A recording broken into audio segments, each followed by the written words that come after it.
الآن أنا ملتمس لأخي لاريب جمال أن يقدم ما أمامنا خطبة حول موضوع أهمية الصلاة ومكانتها في الإسلام.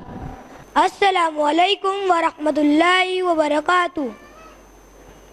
اسمی محمد لارب جمال. أنا أدرس في صف الرابع في تقوى إسلاميك سكول. نحمده ونصلي على رسوله الكريم.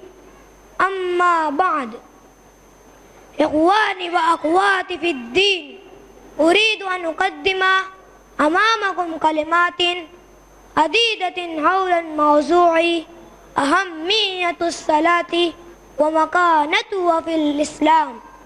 أيها المسلمون، إن للعبادة في الإسلام مكانة مرموقة ومنزلة رفيعة لا يستعان بقيمتها ولا تقمز العيون عنها، لأنها هي المظهر الحقيقي الملموس لرب عز وجل والاستسلام أمامه.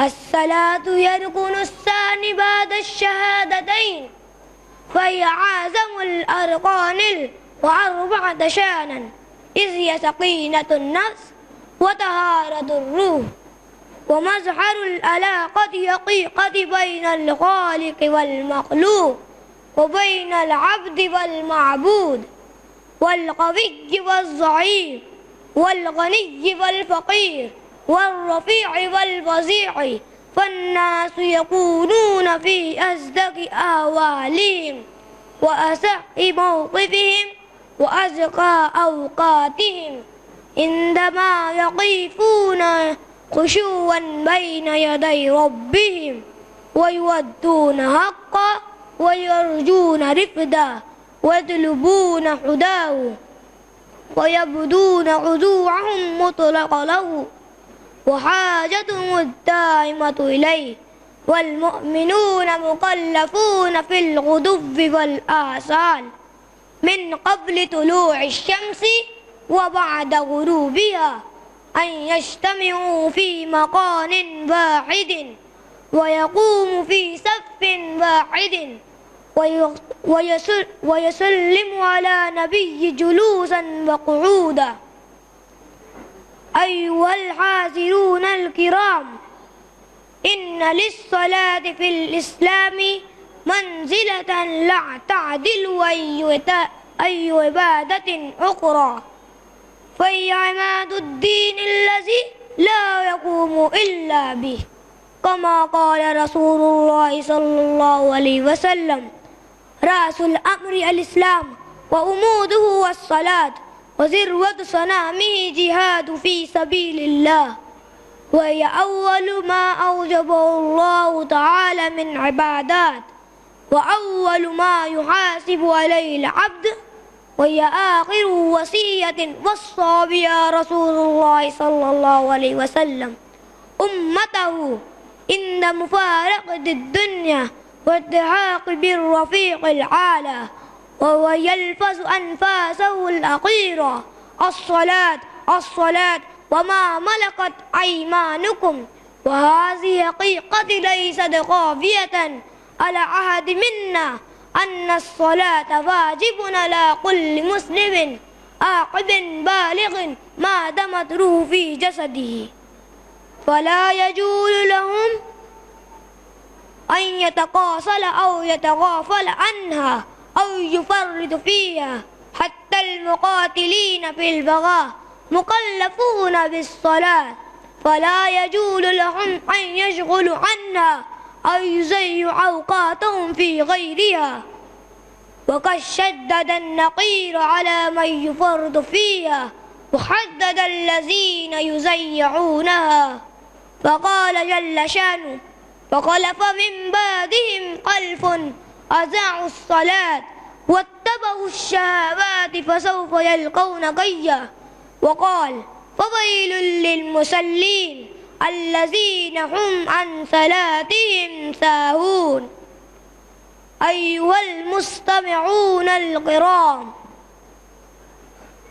إن من فوائد الصلاة أنها تمحو الذنوب والسيئات التي يقترفها العبد، كما قال عز وجل: أقم الصلاة طرفي النهار وزلفا من الليل إن الحسنات يذهبن السيئات ذلك ذكرى للذاكرين. ومنها أنها نزفة وتجمل وطهارة وتزين، لأن الله اشترط طهارة الملابس والبدن والمكان من كل مستقذر، وأوجب على مسلم التطهر بالغسل والوضوء. ومنها هي قوة خلقية تمد ضمير الإنسان بما يعين على فعل خير وترك الشر والفحشاء، كما قال الله تعالى: أقم الصلاة إن الصلاة تنهى عن الفحشاء والمنكر ولذكر الله أكبر.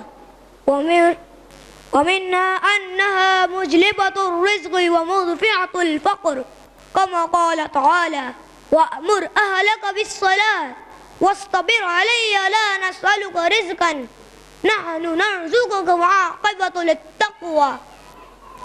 فحافظوا أيها الإخوان والأخوات على الصلوات الخمس وخاصة على الصلاة الوسطى وقوموا لله قانتين ولا تقاصلوا عنها ولا تغافلوا ولا تتركوا لأن النبي صلى الله عليه وسلم قال من ترك الصلاة متعمدا فقد كفر. أكتفي بهذه الكلمات وما علينا إلا البلاغ. والسلام عليكم ورحمة الله وبركاته. جزاكم الله خيرا. جزاک اللہ خیرن کثیرہ برادر. بے شک نماز مومن کا معراج ہے. عربی اگر قرآن اور حدیث کی زبان ہے اور اس کا جاننا مسلمان کے لیے بہت ضروری ہے تو انگلش انٹرنیشنل لینگویج ہے. دنیا کا مقابلہ کرنے کے لیے انگلش جاننا بھی ہمارے لیے بہت ضروری ہے. لہذا اگلی اسپیچ انگلش میں ہوگی، لیکن اس سے پہلے چند باتیں عرض کرنا چاہتا ہوں. آج دنیا بھر میں امن و امان کو سخت خطرہ ہے. ہر طرف قتل، چوری، لوٹ، خود غرضی، دھوکہ اور فریب کا بول بالا ہے. ایسے میں ضرورت ہے عالمی بھائی چارے کی. دنیا بھر کے باشعور اور ہوش مند افراد جمع ہو کر ایسی راہ نکالیں کہ دنیا میں قیام امن قائم ہو جائے. تقویٰ اسلامک اسکول کی ایک طالبہ جو کہ کلاس 5 کی طالبہ ہیں قیام امن اور بھائی چارے کے لیے اپنے کچھ رائے پیش کرنا چاہتی ہیں. So I humbly request Sister Halima Afsha of Standard 5th to express her views on universal brotherhood. Please welcome Sister Halima Afsha. Alhamdulillah wassalatu wassalamu ala rasulillah wa ala alihi wa ashabihi ajma'in. Amma ba'd. A'udhu billahi minash shaitanir rajim. Bismillahir rahmanir rahim. يا أيها الناس إنا خلقناكم من ذكر وأنثى وجعلناكم شعوبا وقبائل لتعارفوا إن أكرمكم عند الله يتقاكم.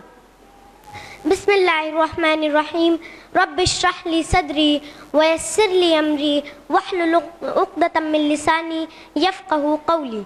السلام عليكم ورحمة الله وبركاته. My name is Halima Afsha. I study in class 5th in Taqwa Islamic School. I am here to present before you a speech. The topic of my speech is Universal Brotherhood. There are various types of brotherhood. For example, brotherhood based on relationship, brotherhood based on regions, on race, on caste, on creeds, etc. But all these types of brotherhood are limited. Islam, alhamdulillah, believes in universal brotherhood. It does not believe that human beings have been created in castes or in different level. Surah Hujurat, chapter number 49, verse number 13, describes the Islamic concept of universal brotherhood in the best way as it says, يا أيها الناس إنا خلقناكم من ذكر وأنثى وجعلناكم شعوبا وقبائل لتعارفوا إن أكرمكم عند الله يتقاكم. O humankind, we have created you from a single pair of male and female and have divided you into nations and tribes so that you shall recognize each other. And the most honored in the sight of Allah subhanahu wa ta'ala is the person who has taqwa. That means the whole human race originates from a single pair of male and female. All the human beings in the world have a common grandparent. That means all are equal. And the glorious Quran in Surah Isra chapter number 17 verse number 70 says, وَلَقَدْ كَرَّمْنَا بَنِي آدَمَ. Allah subhanahu wa ta'ala, Almighty God, has honored the children of Adam. Allah does not say that He has honored only the Arabs or the Americans or a particular race, but all the children of Adam. The Quran has various laws of moral conduct so that universal brotherhood can prevail. The glorious Quran exhorts no one should ever rob. It is a crime. It is a sin. Islam has a system of zakat. If every wealthy human being in the world gives zakat, poverty will be eradicated from this world. And our beloved Prophet Muhammad sallallahu alaihi wasallam says, he is not a Muslim who sleeps with his full stomach while his neighbors are hungry. And the glorious Quran says, do not be a spendthrift. It says in Surah Isra, chapter number 17, verse number 26. Wala tubazzir tabzira means do not squander your wealth like that of a spendthrift. If you are a spendthrift, you are bound to disturb the universal brotherhood. It creates enmity. And we know that intoxicants and gambling are root causes for evil in the society. It prevents the universal brotherhood can prevail. Therefore, the Quran says in Surah Maida, chapter number 5, verse number 19, intoxicants and gambling is a Satan's handiwork. Abstain from this, that you may prosper. The Quran regards backbiting as eating the flesh of one's dead brother. The glorious Quran says in Surah Hujurat, chapter number 49, verse number 12, do not backbite, do not speak ill of another behind their back. Are you ready to eat the dead meat of your brother?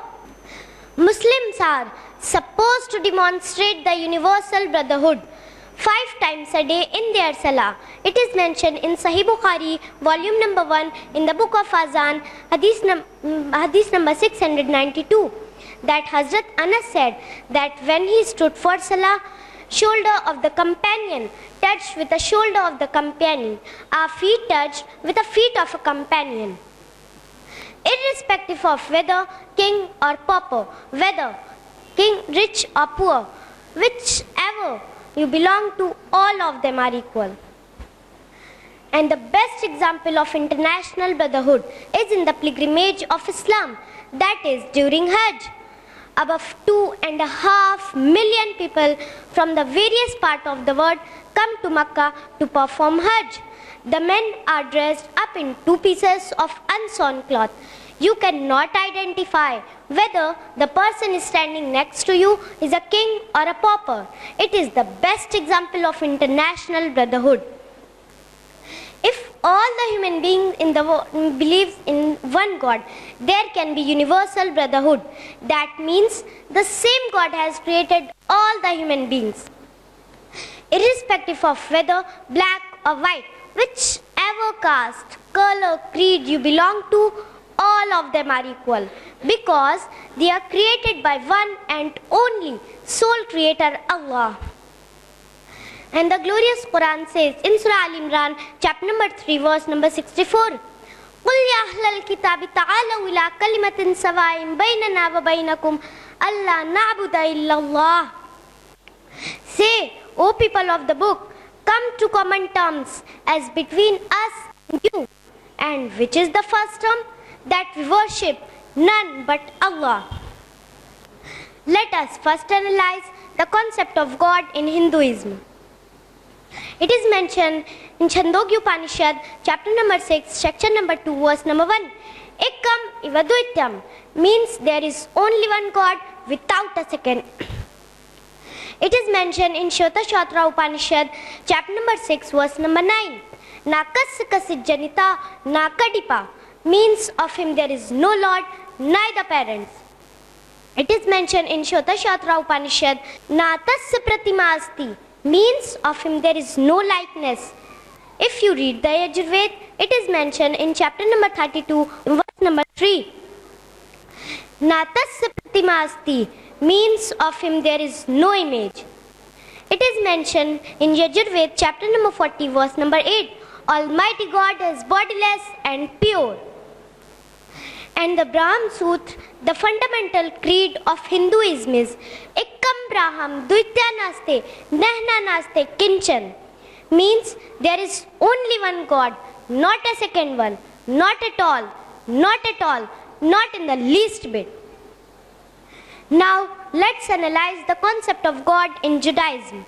It is mentioned in book of Deuteronomy in the Old Testament, chapter number 6, verse number 4. Moses, peace be upon him, says, "Hear, O Israel, the Lord our God is one Lord."